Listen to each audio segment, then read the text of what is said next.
Bismillahirrahmanirrahim. Assalamualaikum warahmatullahi wabarakatuh. Puji dan syukur marilah kita panjatkan kehadirat Allah Subhanahu wa Ta'ala yang mana telah memberikan kita beribu-ribu kenikmatan. Tak lupa salat beserta salam kita haturkan kepada junjungan kita Nabi Agung Muhammad Sallallahu Alaihi Wasallam yang kita nanti-nantikan syafaatnya di yaumil qiyamah. Amin amin Allahumma amin. Perkenalkan, nama saya Ega Bella Yusuf, MPR 2051020192. Pada kesempatan kali ini saya akan menyampaikan ceramah dengan tema generasi milenial yang diinginkan Islam. Para sahabatku yang dirahmati oleh Allah Subhanahu wa Ta'ala, tidak dipungkiri lagi bahwa generasi kita pada sekarang ini adalah generasi milenial. Generasi di mana tidak bisa terlepas dari handphone. Generasi yang otaknya dipenuhi oleh WhatsApp, Facebook, Instagram, bahkan yang fenomenal lagi adalah game yang terdapat pada handphone.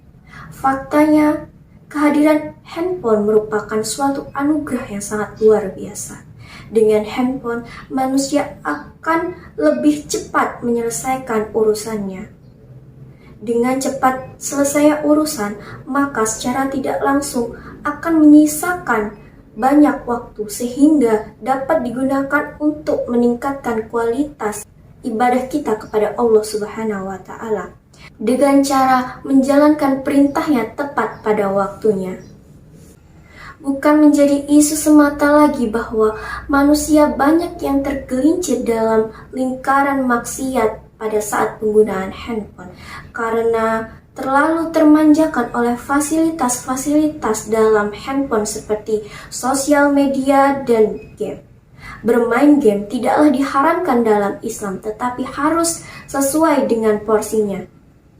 Karena orang yang sudah kecanduan game akan selalu merasa kurang dalam hidupnya apabila dia belum bermain game pada hari itu. Yang lebih parah lagi adalah ketika game sudah menjadi Tuhan. Karena terlalu fokus dengan game, ibadah yang wajib pun luput dari ingatan. Kemudian media sosial. Media sosial memanglah banyak sekali dampak positifnya. Karena media sosial kita dapat menyambung tali silaturahmi terhadap sahabat, kerabat, saudara yang sudah lama tidak berjumpa karena terhalang oleh jarak dan waktu. Dengan menggunakan media sosial, kita dapat mencari informasi yang kita inginkan. Namun, perlu digarisbawahi penggunaan media sosial secara berlebihan dapat menimbulkan dampak negatif pada diri kita. Contohnya, terlalu sering bermain media sosial, kita akan melupakan ibadah yang merupakan kewajiban kita sebagai umat muslim. Berawal dari media sosial, tindak kejahatan pun meningkat seperti pembunuhan, perampokan, pemerkosaan, dan hal negatif lainnya. Pada era sekarang ini sudah tidak heran lagi jika pikiran generasi milenial sudah dipenuhi dengan sosial media, di mana mereka mewajibkan setiap harinya, setiap saat, bahkan setiap jam untuk mengupdate status di Facebook, membuat story di WhatsApp, tidak lupa dengan Instagramnya. Mereka membagikan momen di mana mereka sedang happy-happy, mereka sedang berfoya-foya, bahkan tak jarang dari mereka menjadikan story media sosial sebagai ajang perlombaan. Dengan hal itu, maka akan memunculkan penyakit hati seperti iri, dengki, dan syirik. Bukankah itu merupakan sifat yang disukai oleh syaitan? Namun, mereka menyebut ini adalah ciri-ciri dari generasi milenial. Apakah generasi milenial seperti itu yang diinginkan oleh Islam? Oh, tentu saja bukan. Islam menginginkan para pemuda yang berjiwa besar untuk berkhidmat terhadap bangsa, negara, serta agamanya. Dari kelebihan dan kekurangan penggunaan handphone di atas dapat kita tarik kesimpulan bahwa Islam adalah agama yang tidak ketinggalan zaman. Namun Islam juga tidak terlalu mengikuti perkembangan zaman.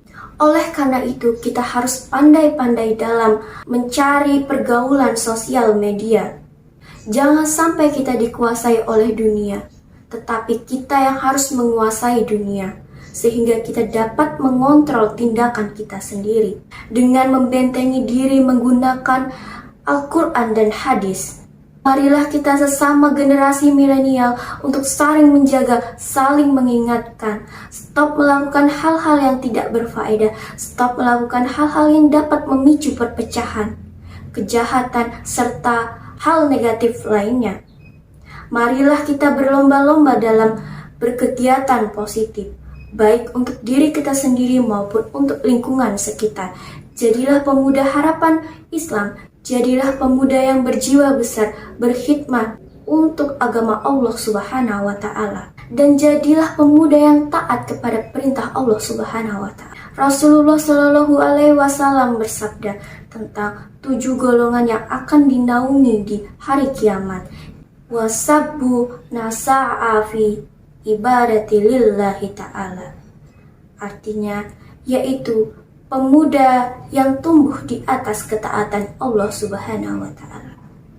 Baiklah, itulah yang dapat saya sampaikan. Semoga apa yang saya sampaikan dapat bermanfaat bagi banyak orang. Dan apabila ada kesalahan dalam bertutur kata maupun sikap saya selaku generasi milenial biasa meminta maaf sebesar-besarnya. I think is eating. Thank you for everything. Saya akhiri. Wabillahi taufiq wal hidayah. Wassalamualaikum warahmatullahi wabarakatuh.